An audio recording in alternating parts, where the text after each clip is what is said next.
said because somebody don't retaliate don't mean they'll, whatever you said. They pussy thing. No, they don't. Yes, it is. They just don't want no. So if a man run up and hit a man and the other man don't hit him back, that means he's. Hell yeah. Why to is fight he? Back. Okay, how come he just Fuck say? that thing about Martin Luther King. No. Beat they motherfucking ass. No. That What shows about? that you not only aggressive, but you protecting your rights. No, but what if they just being a bigger man and just walk? Bigger man, my ass. I don't go for the bigger man shit. You got the wrong motherfucker. I said it. Now take me off of tic-tac or be back or whatever the fuck it is. Or Rick Rack. I don't even know what y'all talking about. Yo, for the most newest music, the best music from the old school music to today, catering to the independents, hittinghardradio.com. Radio you can watch, the pulse of the city.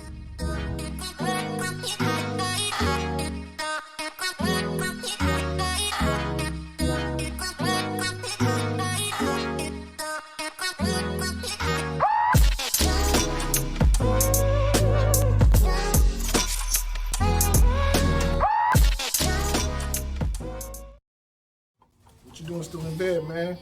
Yo, you need to punch in for that Morning Shift MKE with Sayer right here on hittinghardradio.com exclusively from 10 to 2 p.m. Check it out, man. Listen out.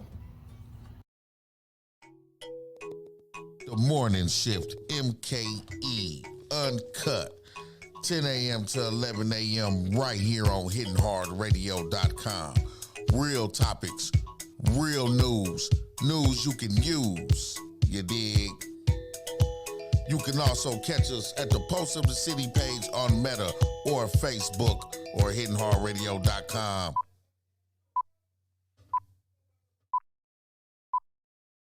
Pitch control. The Morning Shift MKE uncut on hittinghardradio.com. Assalamualaikum. I am Sister Rebecca. Assalamu alaikum, and welcome to the Milwaukee Islamic Dawah Center. Assalamu alaikum. My name is Yamin Talib Muhammad. My name is Doris White. I've been with the Dawah Center for about 15 years. Okay. Yogurt. Since 2017, our food pantry program continues to reach to thousands of families and individuals. In 2021, we distributed over 1 million pounds of food and impacted over 100,000 individuals. We've been serving our community for years with our pantry. We have a pantry here on Tuesdays and Wednesdays, about 9:30, 10 o'clock. We were awarded a $30,000 grant to purchase a 27-foot truck, as you see here, 27-footer, as well as a 17-footer over here that we use to provide food services throughout the city of Milwaukee County. With the help of Allah and a great team of volunteers, our pantry continues to combat food insecurity in our community. Everybody like it. They love it. And not only like it, they love it. A lot of the same people, a lot of new people. And we see a lot of new people when we are on Hampton. That's when we see a lot of new people, but mostly the same people here. Every third Wednesday of the month, they give a big giveaway. We even give twice as what you see today. The donations that you have given and continue to give us fuel the work that we do. And we can't say thank you enough. Assalamualaikum. May Allah reward you and your families for your continued support in this life at the next. Assalamu alaikum, Ramadan Mubarak. Welcome to the Morning Shift MKE. You clocked in, hittinghardradio.com. Top of the morning, good mornings, grand risings, whatever form of salutations in the morning you give to the folks you rock with and love. Man, how y'all doing out there in the world? Let me check this old weather on this dumb smartphone of mine right quick. I ain't gave that to y'all. I was supposed to give you this weather all the time, right? Well, it's July 14th, 10:07 a.m., 72 degrees and sunny. Man, it's looking good all day long. Look like we in the 70s until about after 9 o'clock, man. Light the grills up. get the potato salad right, and I need every one of y'all to make me a plate. Put it up. I'm gonna come pick it up. Just put it in the refrigerator. Just don't put no pork on my plate. I don't want no rib, no pork ribs, none of that. You know what I mean? And if you doing turkey legs, I want 3 of them. Yeah, barbecue turkey legs be the bomb, y'all. But what's the word, man? What's going on out there? The phone lines is open, 414-502-9447. Call in with your question, comments, man, shout outs, all that stuff, man. And also, you can request, man, your jams later on when we get to the music. You can do that as well. I got a few videos for you. They still loading up, man. Hey, I don't even know what I was researching, but somehow I came across another city's version of the Kid Boys. I'm uploading that video right now. So while that's uploading, I'm gonna need y'all to just sit back, relax, and watch this.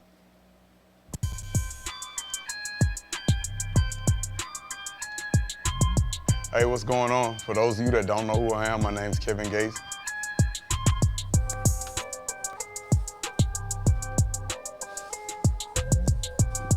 These some of the rappers' workouts, y'all. I just dropped a new album called Kaiser, and I'm gonna show you some of the workouts that I do when I'm on the road.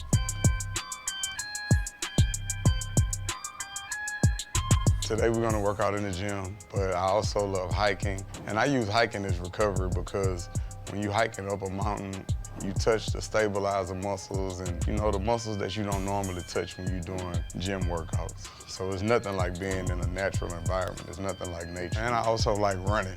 I like to jog because it's like when I'm jogging, I'm just free. It's like I'm not running from anything. I'm running into my blessing. I'm running into whatever I manifested. I just focus on what it is I want.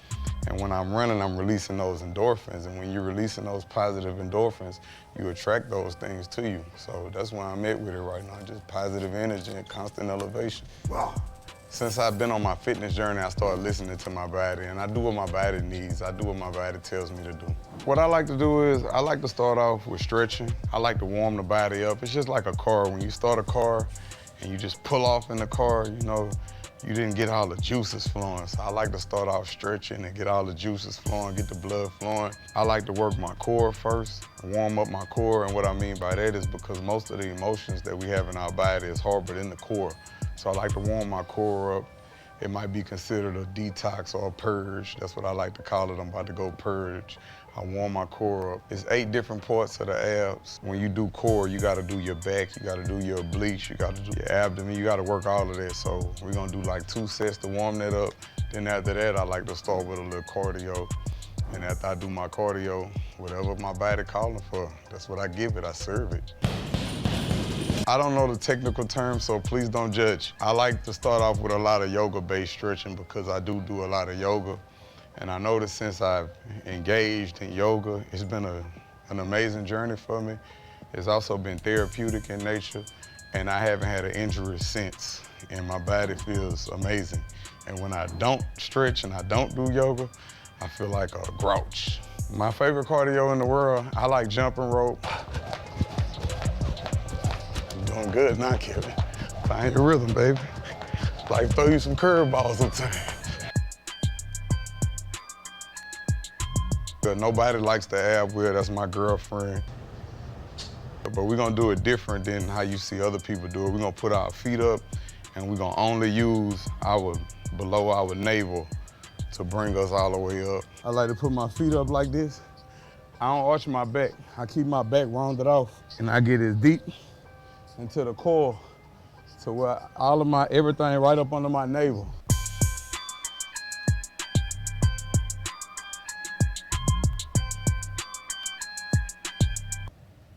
Some of that lightweight, nothing major.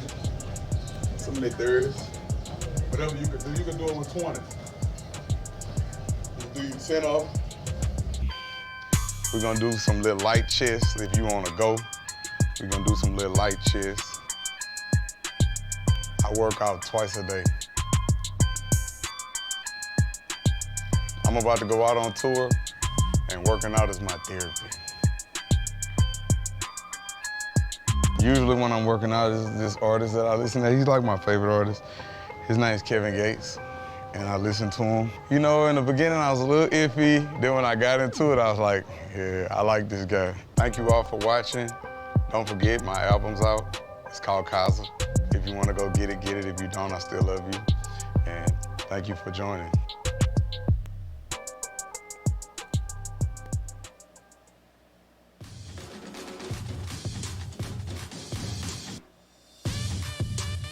Yo, what up, Men's Health? It's Wiz Khalifa, man, and check out how I train.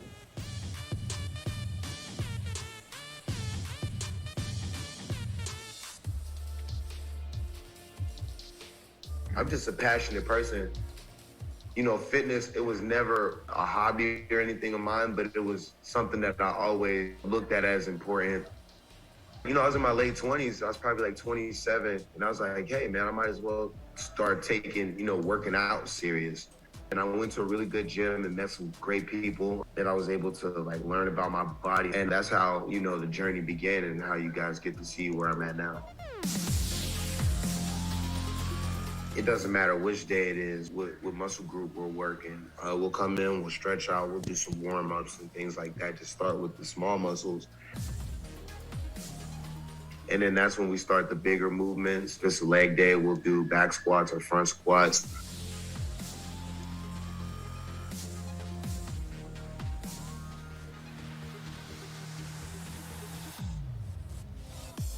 If it's a chest day and we just bench, and the results are me crying when I do that shit, I shed a tear every time. But when I hit that wall and when I can't get it up no more, I know it's working. Back routine, I got a really wide ass back for some reason. I don't know why. So it's good to work on it and just spread that out. So inverted rows are good. And then we'll get into some regular pull-ups, wide grip, or, you know, chin-ups on a different day. And then after that, we'll get to boxing. I work out for an hour, and the kickboxing lasts about 30 minutes. You'll just shadow box, which is you kind of hitting the air and getting your technique right, getting your footwork together. And then that's when the trainers will come in, and we'll just run through drills on the bags for the first round or two to kind of get like a good sweat. There's a difference between just hitting the pads and actually, you know, sparring and getting into real situations. And that's what we really work on, is the dynamics of it, as well as looking good while we're doing it. My main reason for working out now is I love the results. I love what it does for me mentally. I get to clear my head. I get to come up with different ideas. I get to meet different people and build relationships in the gym. I also just like learning, and I feel like it's a constant learning process. It's something that when you're training, you're always picking up new methods or techniques. You keep hitting these milestones, and you keep, you know, just reaching points where the hard work pays off, and I love that feeling.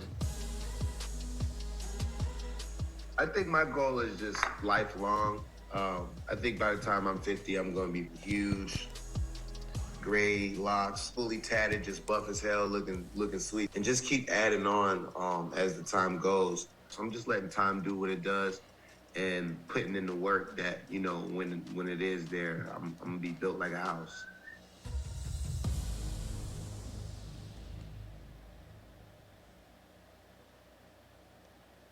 A hidden poison in your water? Tens of thousands of Milwaukee homes still get water through lead laterals. A White House advisor came to Milwaukee to praise federal funds coming to replace some of them. Our Jason Calvi joins us live on the city's south side with what to expect of construction possibly on your block. Yeah, the construction is already happening here on the south side. Now, Milwaukee Water Works says when the water leaves the treatment site, it has no lead in it, but that can dissolve into your water in lead laterals. What exactly is a lead lateral? It's what connects the water main, which is below your road here, to your home.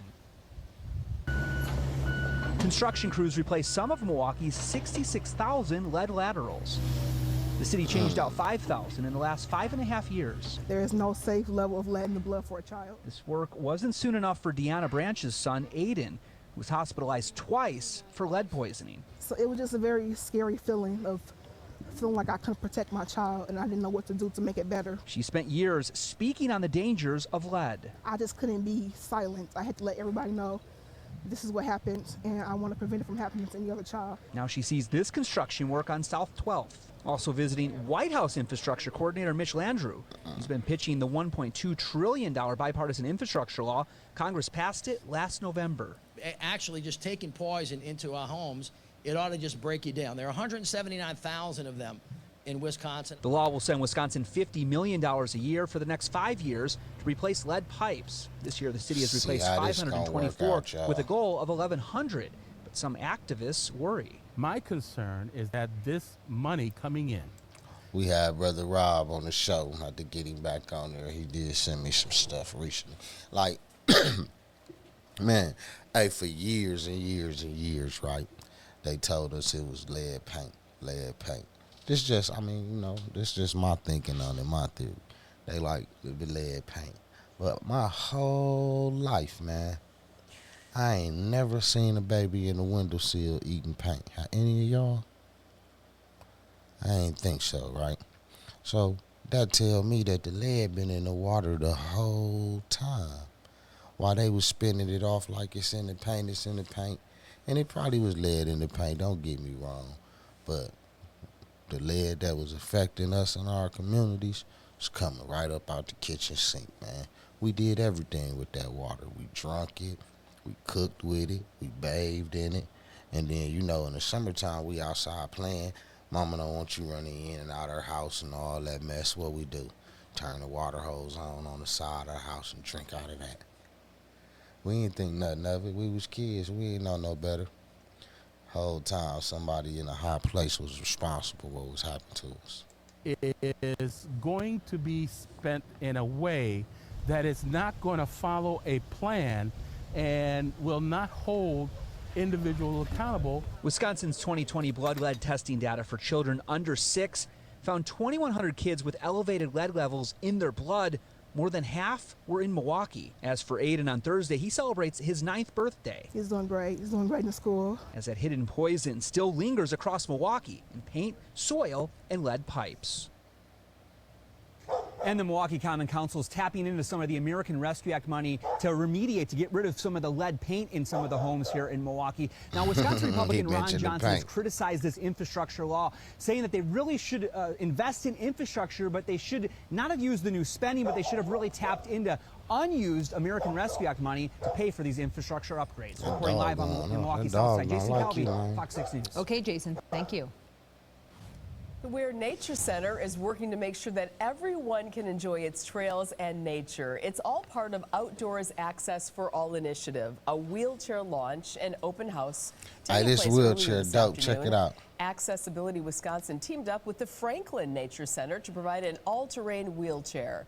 These chairs allow anybody living with a physical disability the chance to experience wheelchair like the great Professor outdoors, X. solo or with family, friends, just breathing in the fresh air. And being out there, and all the studies, of You course, better not run over nobody's foot with that so sucker. good for your mental health. Absolutely. It's wonderful. I think it's fantastic getting everybody out there that you can. A new study from Purdue University found that you need a minimum annual salary of $101,000 to live happily here in the Badger State. The study looked at each city's cost of living index, Man, that's unemployment messed rate, up. We ain't property got rates, nothing and coming, violent y'all. We crime broke. rates. We The ain't got study also 100,000. determined Wisconsinites can reach a state of emotional well-being with a minimum annual salary of $57,000. Mississippi has the lowest annual salary needed to be happy at $87,000. The highest states are Hawaii at $202,000 and New York at $155,000 a year. I do know Rich. I can believe it because New York rent high as a Take motherfucker. with a grain of salt there. For a big story For a tonight studio. at 9, a 24-year-old Milwaukee man is now charged with causing the death of a 9-month-old baby. Court records say the baby sustained blunt force trauma to the head. Cassie Williams is here in studio with who else was arrested in this case. Ben, both of the baby's parents were arrested but have not been charged. The DA's office says charges are pending review, so we are not naming the parents or using the baby's last name. The DA has moved forward with charges against 24-year-old Anthony Sierra. A fundraiser for the family of baby Lachlan shares this photo of the 9-month-old. Police say he was injured last Wednesday in Milwaukee and died at the hospital on Friday. State of Wisconsin versus Anthony Sierra. Anthony Sierra appeared in court Tuesday. The 24-year-old man is accused of causing the baby's death. He's charged with first-degree reckless homicide and neglecting a child with a habitual criminal enhancer because of a recent bail-jumping conviction. I don't understand the habitual part of it because I've never done anything. I didn't do this, what I'm being accused of, but at the same time, never been charged with any sort of crime like this in my entire life. Court records say Sierra was watching the child last Wednesday when both parents were at work. When Sierra picked up the parents Wednesday afternoon, court records say the mother noticed something was wrong with the baby's breathing and that he had a new bruise. The charging complaint says Sierra assured her the baby was fine. As the night went on, his breathing got worse. An ambulance was not called until more than 12 hours later. Sierra's defense attorney argued it was simply a terrible accident. Talking to me, he appears to be in shock that any of this happened. The court commissioner set cash bail at $50,000. I've spoken to multiple members of the baby's extended family who say at this time they do not have any comment. Mary? All right, Cassidy, thank you. Now to our big story. New at 10, a former bus driver in Walworth County is charged, accused of sexually assaulting the young children on his bus. And the victims are as young as 7 years old. Cassidy Williams is live in the newsroom tonight with a reaction from the school district. Cassidy. Mary, a press release from the Delavan Darien School District says the district was notified last month by Dooseman Transport of inappropriate behavior of one of its bus drivers. 39-year-old Matthew Gribben is now charged with 4 counts of first-degree child sexual assault and 2 counts of exposing a child to harmful material. Charging documents say he inappropriately touched multiple elementary school girls that rode his bus. He's also accused of showing multiple girls pornographic videos on his phone. A press release from the Delavan Darien School District says the police notified all families involved and that Dooseman Transport does require drivers to pass a background check. The release goes on to say, quote, the safety of all students is our top priority. Our students are our future, and it is our job to ensure they receive a safe transportation. We will not stand for this sort of behavior. Cash pond for Gribben was set at $150. Man, that's crazy, y'all, man. Like, I mean, in these days and times, that's the type of shit that's been going on. But that's just, you put your child on the bus, send your child to school, and essentially it turned into the freaky bus ride from hell to hell, through hell. You know what I mean? Like, how long did this shit go on for before they finally caught him? Before somebody paid attention to what the kids was talking about when they didn't want to ride the bus or didn't want to go to school? Or did anybody pay attention to that, man? Hey, in the words of my main man, OG, only thing can help dude is a bullet or fire. $50,000. He's due back in court tomorrow afternoon. Live in the newsroom, Cassidy Williams, Fox 6 News. All right, Cassidy, thank you for that. Today, for one of our most important assets that we have right here within Milwaukee County, and that is McKinley Beach. Yeah, they about to so fix the beach, y'all. McKinley Beach has been closed for the past 2 summers due to the dangerous riptides, dangerous riptide conditions that has resulted in tragic loss in our community. And so we know that this beach has always been a popular destination, and we want it to be safe and accessible and open to all of our residents throughout the summer, especially when we see heat waves, so residents can get some type of relief by enjoying this beach. So today's bill signing is extremely important because it's taking steps forward to reopen this beach and making it and bringing it back to its original design with some additional safety measures that is cost effective, that puts us a step closer to reopening this beach. But I just want to say, make no mistake about it, this is a great day for our Milwaukee County parks and our beaches.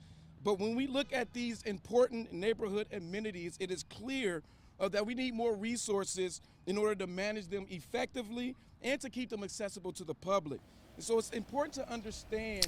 Hey, that's when the people that's supposed to be the resources be asking for resources. Man, we got a problem, for real. the current conditions and the current track that we're on. You got to figure which it is out that some kind of way. Our park funding is not sustainable. And so the Milwaukee County Parks, we don't have enough money to fund and to maintain and improve our parks for the long haul, and that we have nearly $500 million in deferred maintenance costs alone. And so over the past 3 decades, we've seen our levy for the parks reduced. We've cut positions, and back in 1989, we had over 1,000 positions, 1,073 positions to be exact. And we've had to cut those positions to about 469 in 2019. And so our efforts to increase earned revenue has been good, but it's not sustainable for us to keep this up. We need additional funds. But again, as I've always talked about, one sustainable long-term way for us to make the impact is to allow Milwaukee County to capture our local economic activity, to decrease property taxes, and fund local priorities like keeping our beaches open and safe. And so I'm encouraging residents to visit our moveforwardmke.com website to learn more about our plan to increase revenue as well as invest in critical services. But today's signing and celebration wouldn't be possible without the Parks, Energy, and Environmental Committee Chair, Supervisor Wasserman, as well as, and she's not able to join us today, Supervisor Martin, but especially a good shout out to Supervisor Burgellis for being here. So they're going to be working on the beach or whatnot, y'all. Hey, did y'all see Boosie get pulled over, detained? Did y'all happen to catch that, man? Y'all know Boosie is a doggone fool. He was going off. I caught it on TMZ, man. Let me show y'all how that went down.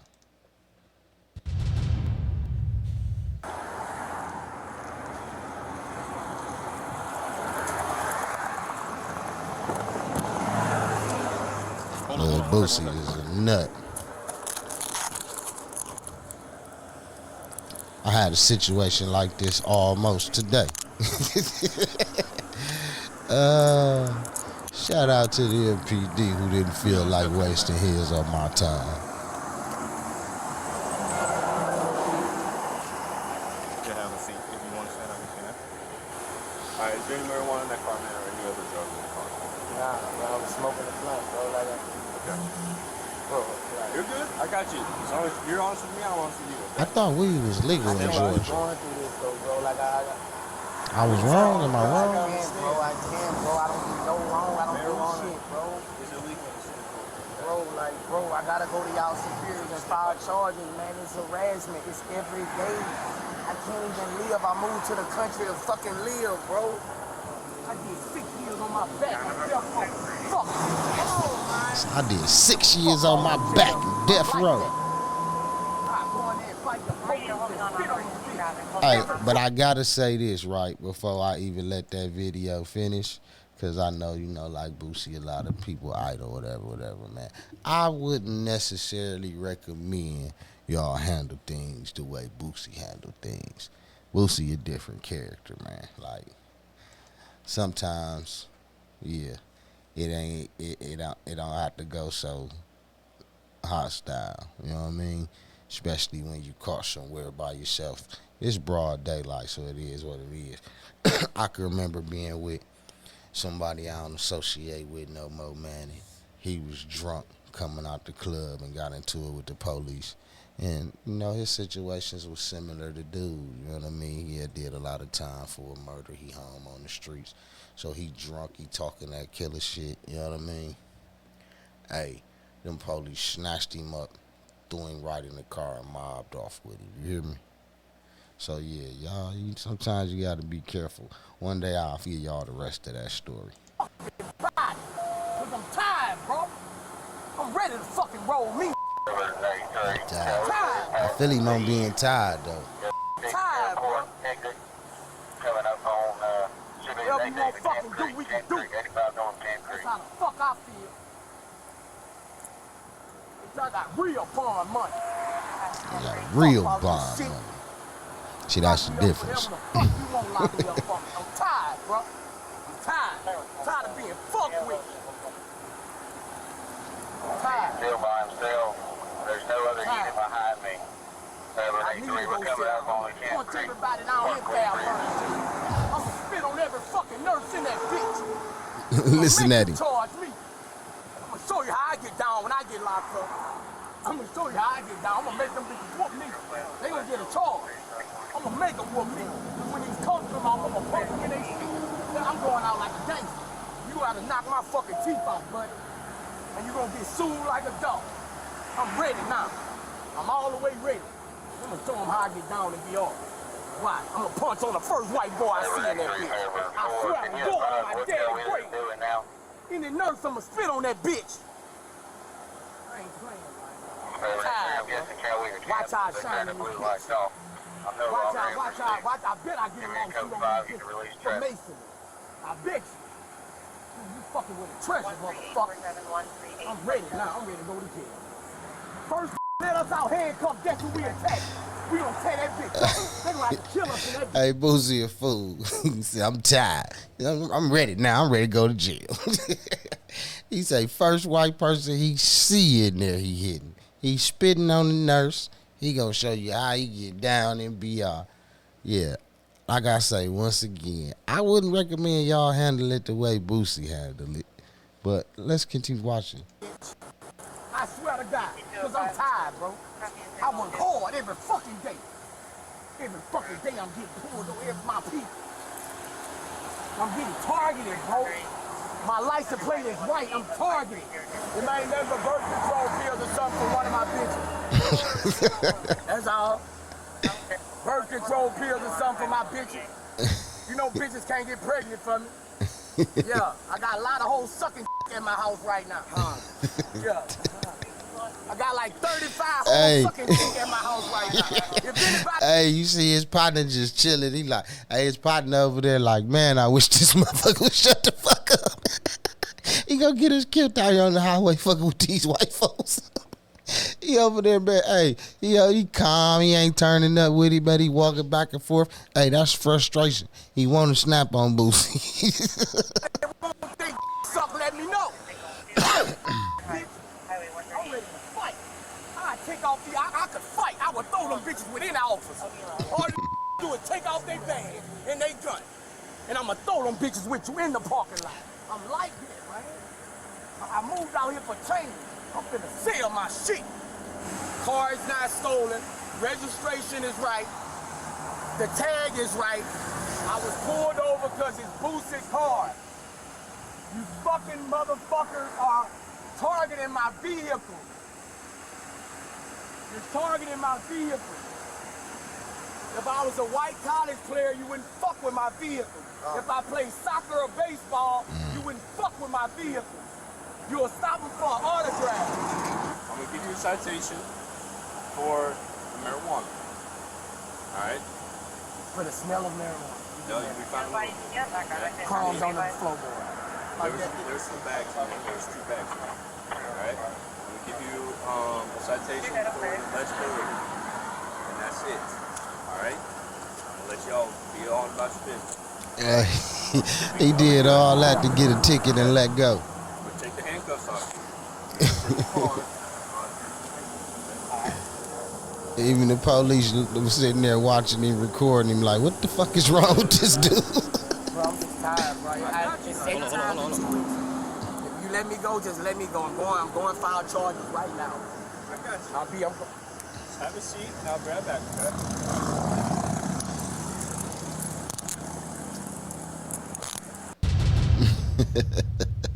Hey, man, Boosie crazy. He turned up on him, did he? He turned up on him. Hey, you know how we always be telling y'all, like, man, hey, check on your peoples. You know, you got folks locked up in jail. Or we even hear the cats calling in the other shows or whatnot, calling home, telling us about what they going through in the county, house correction, and any of that. You know, that statement, check on your people, run a little wider than just making sure that them people ain't doing something to them, because it's other dangers and elements in the jail. You know what I mean? There's other things. So I got this next video that kind of go into that, man. And it just illustrate again, man, you got people, you got loved ones in there, man, check on them, man. Some of them dudes is having it real rough. Check this out. Relatives of Fulton County inmates continue to come forward and report violence taking place inside the facility. This is exclusive video of an attack inside the jail.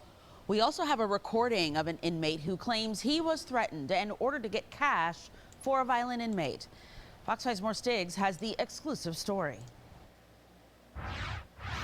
We've been wondering how long these intimidation assaults have been happening. One potential answer could be from the video that we've obtained, which apparently was shot several months ago. Whatever crime inmates may be charged with inside a penal facility, each and every one is supposed to be safe. Violence is taking place. Law enforcement sources tell me this video was shot on a Fulton County jail floor. We do not know specifically if the assault was tied to what we have reported from family members about the jail commissary, where food and other items can be purchased. The jail managers maintain inmate accounts. Some of the prisoners reportedly threatened the smaller inmates with homemade knives, telling them to call their family and get them to cash app funds to the account of the violent inmate. Hey, so you know, things like that, man, you gotta learn the signs. You got little, you got little family members or whatever went to jail, and y'all know they ain't as tough as they appear to be on the streets. You know what I mean? Minus the weapons, minus the crew of dudes. Y'all pretty much know what it is with them, y'all. You know what I mean? And a lot of them cats just calling home, man, for money. You know what I mean? Or calling home, giving up 3 ways and all that. Man, it ain't because they the popular dude. It's because they the pussy dude. You know what I mean? Like they getting punked out. And it ain't necessarily something sexual. It's just, man, you got vultures in there, man. You got cats in there done burnt all their bridges, running in and out of jail all their life. COVID, all this stuff that came through, probably done took their mama. You know what I mean? They in there alone. You understand? And like he say, they violent criminals. So what you think they gonna do, man? They ain't, the state only gonna get you so far with that little state paid. Keep you some deodorant and some toothpaste, but man, you got them vultures in there watching all these little sweet cats come through, man. They mamas and everybody still love them, sending them money, coming to see them, all that. They need in on that, man. And they getting in on it, so think about that, man, when you wondering why your people's calling you every week for a large sum of money. You trying to figure out what's going on. Everybody ain't in there with a gambling habit. Somebody in there trying to keep a motherfucker off their ass. If you say something to them, they go stab me, man. We will play an edited phone call unrelated to the video you saw earlier. A relative assures the loved one that he has sent $25. I sent the money, bro. I've been sent the money. They trying to get more money out of you. I told you it's not going to end. Then the other inmate gets on the phone. You say you sent the money for his so bad, though? Yeah, I sent the money. Man, you got mad, bro. He said, bro, they finna stab me, bro. Bro, stay strong, bro. Stay strong, bro. I'm finna get out of here, bro. Hey, man, Bro. I can't help but laugh at that, right? Because, that's like the classic thing people tell you when you're going through something, stay strong. But in that situation, be it real, where somebody talking about stabbing you and all this, and your people like stay strong. What the hell staying strong gonna do? He needs some phone books and, you know what I mean, all that taped to his body, man, to protect him from these knives or whatnot. Everything ain't about staying strong, but yeah. He's scared for his life, and motherfucker on the street like, man, stay strong. Stay strong. Just drop and fold. Drop and fold. He said drop and fold. The frightened inmate was... He said drop and fold. What the fuck is that? Assaulted. The sheriff's office has both recordings. Oh, Patrick Labatt addressed the video in a written statement. Our investigation discovered this video online 4 months ago and immediately began working to authenticate the video, investigate the circumstances of the altercation, and whether any criminal charges should be filed. fights in jails are not uncommon. However, these conflicts are exacerbated by dangerous overcrowding that has long plagued the Fulton County Jail. This case illustrates one of many critical reasons why a new jail is necessary. Now, Sheriff Labatt has not gone into any specifics about what family members have been telling us, but we do know from conversations with those family members that his jail managers have tried to isolate the inmates who've suffered injuries. From the Fulton Jail, I'm Morris Diggs, Fox 5 News. Kenosha police say a 14-year-old is suspected of overdosing on fentanyl. Detectives say it happened earlier this month in Kenosha County. Fox 6's Brett Lemoyne shows us why police say this case is far from closed. If you're doing a drug that does not come from a pharmacy, it's likely fentanyl is in it. Kenosha police are still investigating, but they say a 14-year-old's overdose earlier this month on the city's south side is likely tied to fentanyl. Is that concerning to the department? Absolutely. It's concerning to Kenosha County as a whole. Public Information Officer Joseph Noslink says the 14-year-old is the youngest overdose victim he's come across in his 24 years with the department. He says the county has seen a steady increase in fentanyl deaths from 3 in 2014 to 40 last year. The data that we have so far would suggest that we will likely exceed what we did last year. This sign behind me may be difficult to read, but one mother says more needs to be done in education before another life fades with this epidemic. The education is lacking, and we need our schools, our administrators, other families. We need the stigma to end. Erin Rockwell lost her son Logan to fentanyl poisoning last year on Valentine's Day. He was a student at UW-Milwaukee. Rockwell says she's saddened to hear of another young death. We're at war in our own country because some of us we're allowing this to happen, right? So can we stop that? I don't know. Back in Kenosha, police have several overdose cases that remain open. Detectives hope they're closed, with dealers and manufacturers in jail. There is a possibility that we could piece together enough pieces of that puzzle to link that person's death back to the person who sold them the illegal drug. In Kenosha, Brett Lemoyne, Fox 6 News. Brett, thank you. Now, the Kenosha County Medical Examiner says it could take up to 4 months to get toxicology results back for the 14-year-old who died. In the meantime, police are not releasing any more information about the boy. That's toe down about the little kid, but you know, I'd be talking to a few folks out there in some of the circles I'm in, and what I came to find out too is that even though this fentanyl thing is like real bad and it's taking lives, man, out there on the streets, that's what they looking for. They ain't even chasing a pure bag. They want they requesting the fentanyl. But yeah, y'all gotta be careful, man. That's some serious stuff. That's some real serious stuff. But hey, you remember we was talking, when I first came on, I was telling y'all about another group of younger people similar to the Kia boys. Like, I guess, you know, this car theft thing, this epidemic is like going on everywhere or whatnot. So I was online looking at some things, and I came across, man, another clique of car thieves. These cats their name happens to be the Game Over Kids. You know what I mean? They very similar to the Kia boys. They didn't specifically tie them to a particular model car, but yeah, they going hard just like the Kia boys. Check this out. You've seen the videos. Crime Tracker 10 has told them time and time again. They're stealing their cars, then they're using those cars to commit more crimes. Columbus police tracked 2 stolen cars to this area. But the problem hasn't stopped. They were picking on vulnerable parts of our society.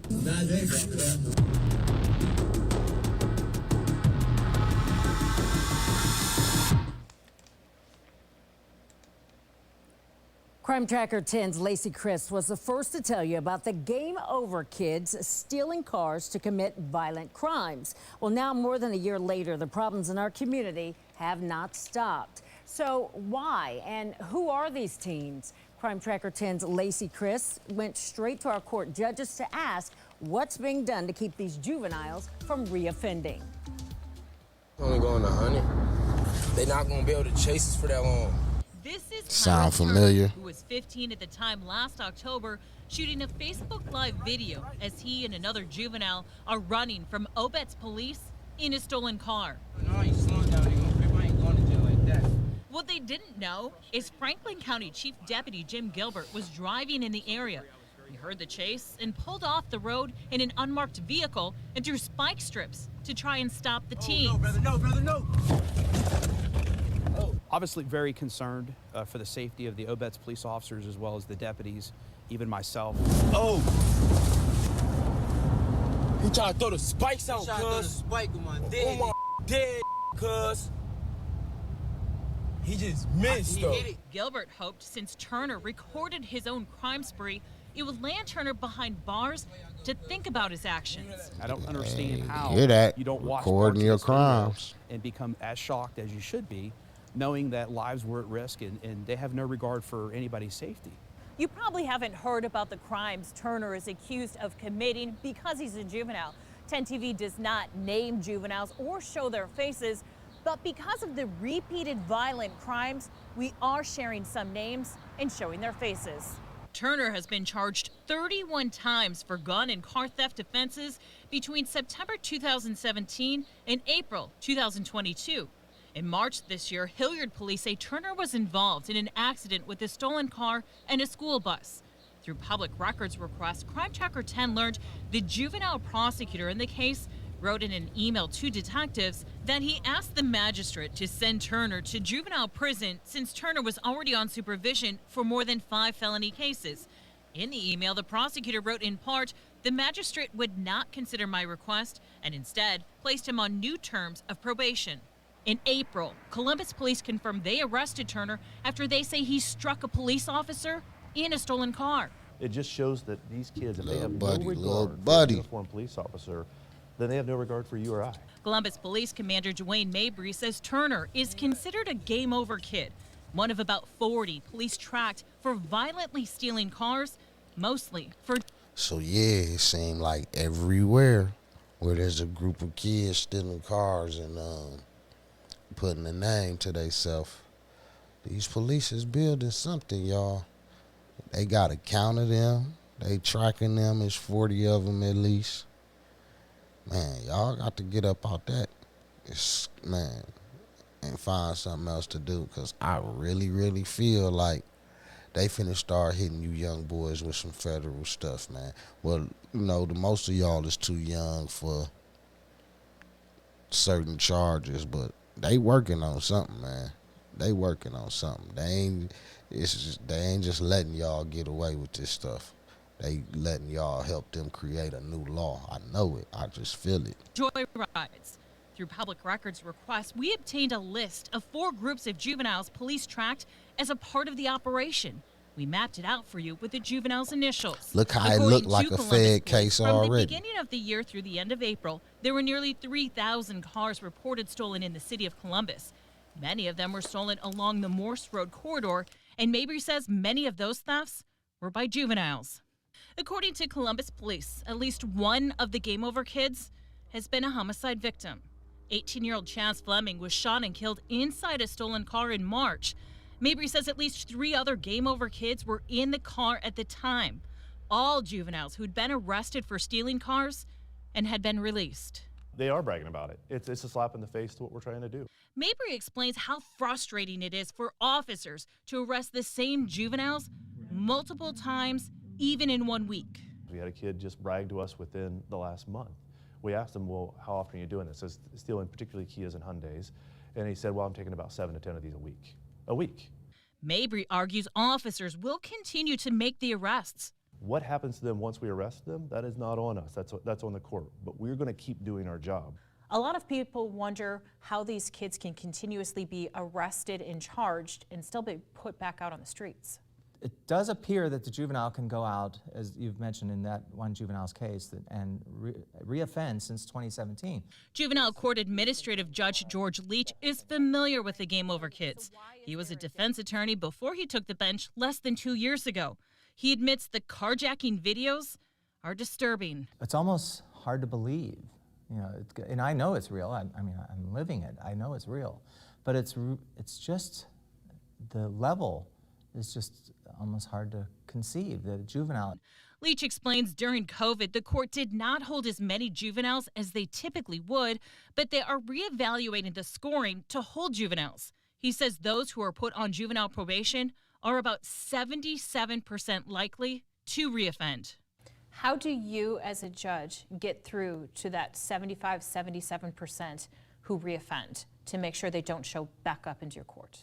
I say to them, I read the PSIs on other kids and my own kids, and I see where some kids think it's a joke, and I say it's not a joke. I want them to call me the moment you do something wrong. Leach says the juvenile judges are working with Columbus Police and the Franklin County Prosecutor's Office to find a strategy to keep the juveniles from reoffending and protecting the public. So what is the solution? The solution is to figure out ways to connect, as you said earlier in your interview. How do you connect to these kids? We have to connect. And the solution gets back to putting services in place that connect. Mabry says the community is stepping in to help the criminal justice system to stop the violent juveniles. And a lot of these crimes that we're solving, we're getting the help of family members. We're getting the help of the people within the community that these kids are impacting. For Crime Tracker 10, Lacey Crisp, 10 TV News. And if you have a case you want our Crime Tracker 10 team to check out, just send an email to crimetracker10@10tv.com. News spread of a shooting at the El Rey grocery store on Cesar Chavez Drive. Natisha Nolden picked up her phone. Instantly, I closed my Facebook, called my uncle on Messenger, no answer. I'm texting him, no answer. I'm calling his phone, no answer. Nolden's Uncle Tony worked as a security guard at El Rey. He never called her back. It's real heartbreaking that I never get to talk to him no more. No phone calls, no birthday cards, like nothing. Milwaukee police say they were called to the store just before 10:30 Saturday morning. Police say there was a shootout between Anthony Nolden and a suspect. Both died. I'm angry. I'm not even gonna lie. I'm angry. These guns don't make no sense. Sunday, Natisha spoke at a vigil for her uncle, speaking exactly 23 years to the day from when she buried Anthony Nolden's brother, her father. It felt like a hole in my heart all over again, like I'm repeating the death of my father all over again after 23 years. She says her uncle stepped in as a father figure when her dad was shot and killed in 1999. Her grandmother's only two sons, now both gone due to gun violence. I'm looking out the window constantly. Who gonna be next? Who I'm gonna get a call about next? Is it gonna be me? Is it gonna be another family member, a friend? It's heartbreaking. It's ridiculous. Now, when we came here to do our 9 p.m. hit, you may have seen it. The family of the other man shot and killed was here protesting. The family identifies that other man as 36-year-old Luis Lorenzo. They say he had no reason to steal, and they believe he was profiled for wearing a mask and having a backpack. I just really feel like my brother was really wrongfully accused of stealing anything from this store. He did not come with intentions to steal anything from this store. He didn't come with intentions to hurt anyone. They profiled him and they chased him out this store. They pushed him out the door and chased him to the end of the parking lot. Whoa. And tussled with him on the ground.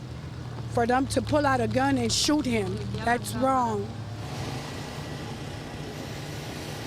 Milwaukee police are still investigating one question that they have not answered. Who shot first? Live in Milwaukee, Cassidy Williams, Fox 6 News. Cassidy, thank you. Man, that's deep right there, yo. And then you got both families out there protesting and speaking up. It's gonna be a real interesting, man. It's gonna be real interesting. I have to see more of that. I wonder when they gonna start releasing the parking lot video and all that, because I've been to El Rey's. They got cameras over there or whatnot. Man, sad. Prayers to both family. Hope they figure it out and find peace.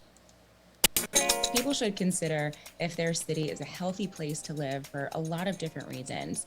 It can greatly improve your quality of life.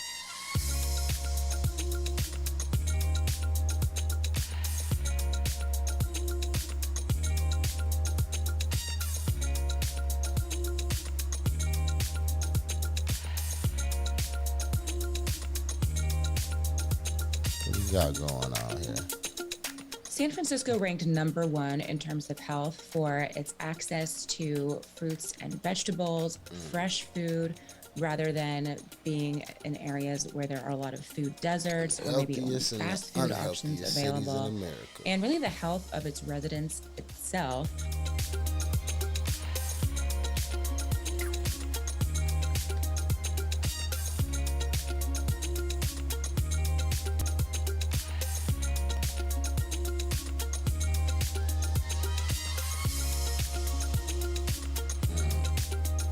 Brownsville ranked last in this study because it has a very small number of fresh food facilities, of healthy restaurants, definitely more fast food options available there. Brownsville also has a large number of food deserts, unfortunately, so a lot of the population just simply does not have access to healthy produce, fruits and vegetables, things like that.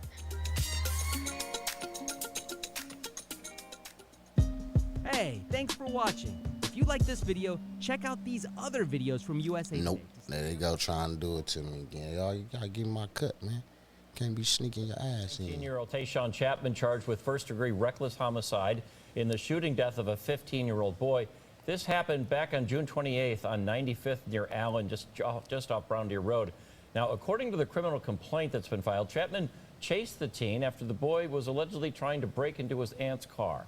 He told police he slipped while chasing the 15-year-old, and that's why he shot him 3 times. He then hit the boy with the gun before taking off. Chapman also faces bail jumping charge. Wait a minute. He was chasing him. He slipped. The gun went off. Shot him 3 times. Then he hit him with the gun and left.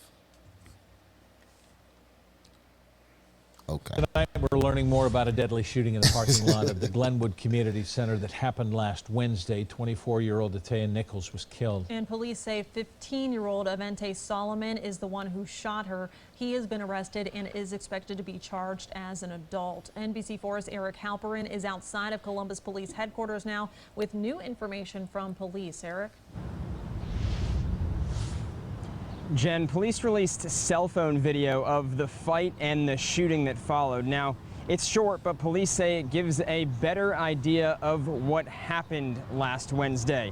Here's the video police just showed us this afternoon. You can see a group of people gathered in the parking lot outside the Glenwood Community Center. Police say in that crowd are 2 girls fighting. According to investigators, Solomon tries to pistol whip or punch one of the girls. Whoa. That's when police say Nichols pushes Solomon and then he fires his weapon. An 18-year-old woman was shot and 24-year-old Nichols was killed. We need to talk with our youth. They don't need to be involved in firearms. They need to leave their guns at home. Adults need to leave their guns at home because altercations like this quickly evolve into a homicide. And police say this picture shows Solomon with the gun just seconds before he pulled the trigger. After Solomon fired, police say a man who was close to 30 who was also there then shot Solomon. That man, at this point, not facing any charges. Local for you in Columbus, I'm Eric Halperin, NBC4.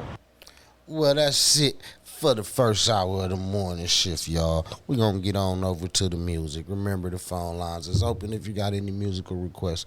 Want to call in, do a shout out of any of that. 414-502-9447 is the number to the line. Stay with us. You know, we got to log off Facebook because of the music and all that. So you can stay with us at hittinghardradio.com. Or if you over on Twitch, we are the Pulse of the City. We ain't gonna hold you up. Let's get to the music. Let's go. HittingHardRadio.com is anything goes radio.